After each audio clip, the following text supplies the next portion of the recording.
అదే RTV app వార్తల్ని క్షణాల్లో చదివే అవకాశం ఉంటుంది. ఒక న్యూస్ పేపర్, ఒక టెలివిజన్ ఛానల్ మీ చేతుల్లో ఎప్పుడూ ఉంటాయి. పిఠాపురం పట్టణంలో పశువుల సంత దగ్గర ప్రతి శనివారం జరిగినట్లుగానే ఈ రోజు కూడా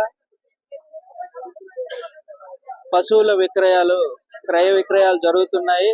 గత 5 వారాల నుంచి కూడా ఒక 16 మందిని టీం వేసి ఏ ఆవులు, ఏ గేదెలు, ఏ ఎనుములు, ఎద్దులు ఏవి అమ్మకం చేయాలి, ఏది అమ్మకం చేయకూడదని సంపూర్ణంగా తెలియజేస్తూ వస్తూ ఉన్నాము. ఈ రోజు కూడా అదే విధంగా చెప్పడం జరుగుతుంది. స్టాఫ్ అందరూ ఉదయం 6 నుంచి మధ్యాహ్నం 2 గంటల వరకు ఉంటున్నారు. ముఖ్యంగా ఇక్కడ కొనుగోలు చేసినటువన్నీ కూడా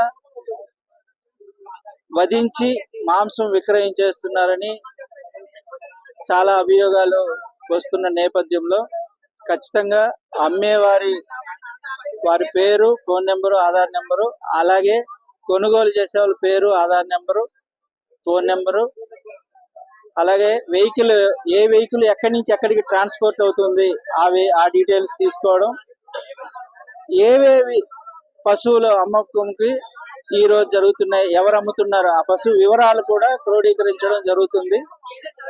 ఈ నేపథ్యంలో రైతుల నుంచి ఈ రోజు ఎగ్జంప్షన్ ఇవ్వండి అనేది వచ్చింది. అది కుదరదు అని ఉదయం 8 నుంచి సుమారు 10 గంటల వరకు వాళ్ళకి తెలియజేసి ఆ వివరాలు పూర్తిగా నోట్ చేసుకున్న తర్వాతే పంపడం జరుగుతుందండి. దీంట్లో ప్రతి రైతులు కానీ పశువుల విక్రయదారులు కానీ గమనించాల్సిందిగా రిక్వెస్ట్ చేస్తున్నాం. మరిన్ని వీడియోస్ కోసం ఛానల్ ని సబ్స్క్రైబ్ చేయండి. లేటెస్ట్ అప్డేట్స్ కోసం వాట్సాప్ ఛానల్ ని ఫాలో చేయండి. అండ్ లింక్ డిస్క్రిప్షన్ లో ఉంది.